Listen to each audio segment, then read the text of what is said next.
Morning students, today we will do next topic, rights of bailier. First right is enforcement of bailie's duties. As a matter of fact, duties of the bailie and rights of the bailier. Firstly आपको ये बात पता होनी चाहिए कि जो rights of baler है वो इक्वल होते हैं ड्यूटीज़ ऑफ बेली। कैसे? राइट्स ऑफ बेलर, बेलर कौन होता है? जो अपनी गुड्स को डिलीवर कर रहा है, ट्रांसफ़र कर रहा है, उसके पास जो राइट्स होते हैं वो किसके इक्वल होते हैं? Duties of the belly. Means अगर हम बात करते हैं कि जो बेली की ड्यूटी है वो बेलर का राइट है। जब मैं आपको राइट्स करवाऊंगी तो ये आपको स्टेटमेंट अच्छी तरह समझ आ जाएगी। A bailor can enforce such rights in a court of law. Bailor has the following rights against the Bailey.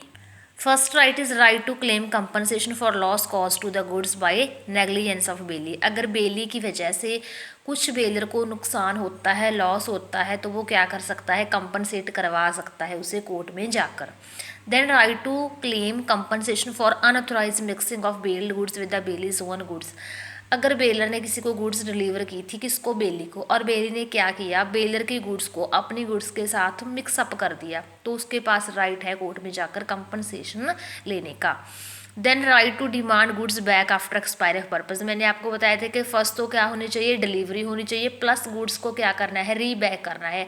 Means contract के ख़त्म होने पर या फिर कंडीशंस और काम के फुलफिल होने पर हमें उसको क्या करना होता है? वापस करना होता है उन गुड्स को।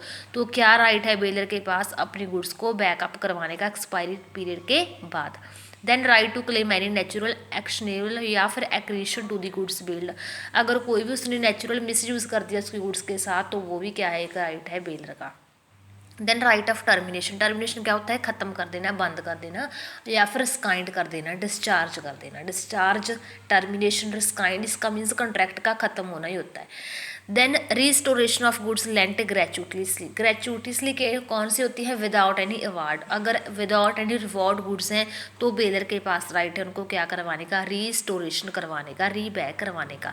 Right to file a suit against and wrongdoer. अगर कोई थर्ड पर्सन आ गया उसकी गुड्स के साथ बेली की वजह से मिसयूज़ कर रहा है, तो बेलर क्या करवा सकता है? कंपनसेशन करवा सकता है, या फिर उसके अगेंस्ट कोई एक्शन ले सकता है कोर्ट में जाकर। किसके अगेंस्ट?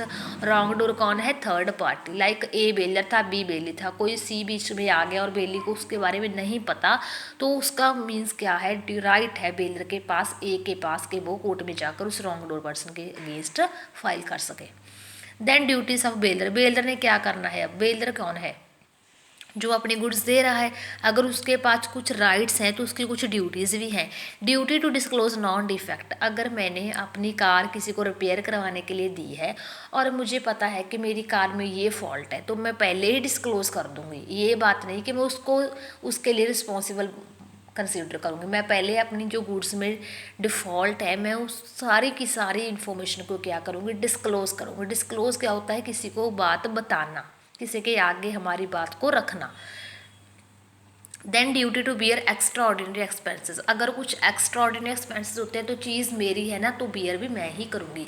बेलर की चीज़ है, बेलर ही बियर करेगा एक्स्ट्रा ऑर्डिनरी एक्सपेंसेस को। ड्यूटी टू इंडेमनीफाई बेली। अगर बेली को कोई लॉस हो गया बेलर की गुड्स के बिहाफ पर, तो उसको क्या करना? इंडेमनीफाई करना उसके लॉस को। इंडेमनीफाई क्या होता है? To make good the loss. Loss को गुड बनाना, लॉस को रिकवर अप करना। Duty to receive back the goods. अपनी गुड्स को तो वापस लेगा ही वो। Duty to bear normal risk. अगर कोई रिस्क होगा तो गुड्स किसकी हैं? बेलर की है, वो भी क्या करेगा? बेली बियर करेगा। हाँ, बेली करेगा। बेली कब करेगा? जब बेली की वजह से होगा। अदरवाइज गुड्स बेलर की हैं, बेलर ही बियर करेगा। बेली तब करेगा जब उसने कुछ एक्स्ट्रा कर लिया अपने बिहाफ पर, तो वो रिस्पॉन्सिबल होगा, otherwise no. Then rights of bailee. अगर बेलर के पास कुछ राइट्स हैं तो बेली के पास भी होने चाहिए। बेली के पास क्या होना चाहिए? Enforcement of rights. जितने भी रूल्स एंड रेगुलेशंस के अंडर कॉन्ट्रैक्ट हो चुका उन सबको इन्फोर्स करना। Bailment by several joint honours. अगर क्या हुआ? बेलर ने 1 2 3 पर्सनस को बेली कंसिडर कर लिया कि मैं हाफ ऑफ गुड्स तीनों को दे रहा हूँ अपनी, तो क्या हो जाएगा? सेवरल जॉइंट ऑनर्स उसके लिए क्या होंगे? रिस्पॉन्सिबल होंगे। Then right to compensation. अगर उसको कोई लॉस होगा तो वो भी कंपनसेट करवा सकता है अपना loss. Right to remuneration. Remuneration क्या होता है? More than expected value. जब हम किसी को लॉस को रेम्यूनरेट कर देते हैं। Right to claim damages. अगर बेली को कोई डैमेज होगा तो भी कवर अप कर सकता है। थर्ड पर्सन को वजह से हुआ तो उससे भी करवा सकता है। स्यू कर सकता है कोर्ट में जाकर। जब बेलर कर सकता है तो बेली क्यों नहीं कर सकता? Then right of lien. Lien क्या होता है? किसी चीज़ को अपने पोसेशन में रखना, वो होता है लियन। अगर बेली को उसकी पेमेंट नहीं मिली जो उसने काम किया है, लाइक मैंने किसी कंपनी से अपनी कार की रिपेयर करवाई लेकिन मैं उसको पेमेंट नहीं की, तो उसके पास राइट है मेरी कार को लियन करके रखना, मेरी कार को पोसेशन में रखना, तो वो क्या होता है, राइट ऑफ लियन।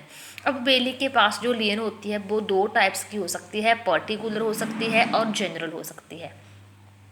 पर्टिकुलर लियन क्या होती है, it is a right of bailee to retain the goods in his custody until he receives due remuneration for the services render. Lien का मीनिंग मैंने आपको बता दिया कि किसी के गुड्स को बेली ने अपने पोसेशन में रखना, अपने पास रखना जब तक उसका वो क्या है, पेमेंट नहीं हो जाती, तो उसे बोलते हैं लियन। तो अगर बात करें डिफरेंस की, पर्टिकुलर और जनरल लियन में डिफरेंस क्या है वो मैं आपको बताती हूँ। अगर आपने ये डिफरेंस कर लिया तो आपको मीनिंग अपने आप समझ आ जाएगा। पर्टिकुलर लियन क्या होता है, it can be exercised only against the goods on which bailee has rendered service. Particular lien means क्या है, वो सिर्फ और सिर्फ उन चीज़ों को अपनी पोसेशन में अपने पास रख सकता है जिन पर उसने सर्विस प्रोवाइड की है। अगर कार इंश्योरेंस कंपनी ने कार की रिपेयर की है तो वो मेरी सिर्फ कार ही अपने पास रख सकती है, बाकी गुड्स नहीं रख सकती। अगर मैं मेरा उसके साथ कोई स्कूटर बस कार का भी है कॉन्ट्रैक्ट, मैंने वो सब भी देखे हैं रिपेयर करवाने के लिए, तो अगर मैंने बस स्कूटर कार की पेमेंट कर दी है तो वो ये नहीं कह सकता कि मैं आपकी सभी की सभी चीज़ों फिर दूंगा, पहले मुझे कार के रिपेयर के पैसे दो, ऐसा नहीं होगा। अगर मैंने पेमेंट कार की नहीं की है, बस स्कूटर कार या किसी भी मशीनरी की लगा लो, किसी भी चीज़ की कर रखी है, तो वो उन्हें अपने पास नहीं रख सकता, वो तो मुझे डिलीवर करने उसे पड़ेंगे, तो वो क्या है, पर्टिकुलर लियन है। जनरल लाइन क्या है, अगर मैंने सिर्फ कार की पेमेंट नहीं की, बाकी सभी मशीनरी की कर रखी है, तो वो सभी के सभी मेरे जो मशीनरीज हैं अपने पास रखेगा, वो क्या है, जनरल लाइन। देखो पेमेंट तो मैंने सिर्फ एक चीज़ की नहीं की, लेकिन वो मेरी यहाँ सारी की सारी चीज़ों हैं जो अपने पास कब्जे में रख रहा है, वो क्या है, जनरल लाइन। पर्टिकुलर सिर्फ एक चीज़ के लिए।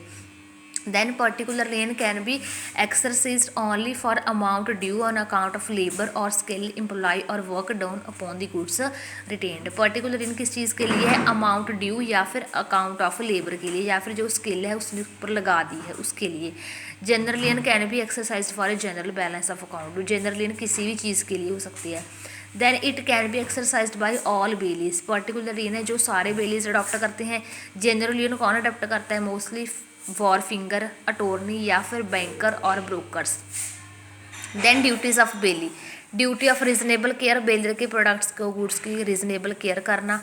Duty not to make unauthorised use of goods, जो गुड्स उसको मिली हैं रिपेयर करने के लिए उनका अनऑथराइज्ड यूज़ नहीं करना बेली ने। Then duty not to mix bailor's goods with his own goods, bailor के गुड्स को अपने गुड्स के साथ मिक्सअप नहीं करना। Duty not to set up any adverse title against the bailor, अगर बेलर की उसके पास कुछ गुड्स पड़ी हैं तो उसको वो एडवर्स टाइटल मीन्स अपने बिहाफ पर कोई टाइटल नहीं दे सकता। Duty to return any accretion to the goods, goods को रिटर्न करना ये भी क्या है, ड्यूटी है। नेक्स्ट क्लास में हम नेक्स्ट टॉपिक करेंगे। Thank you.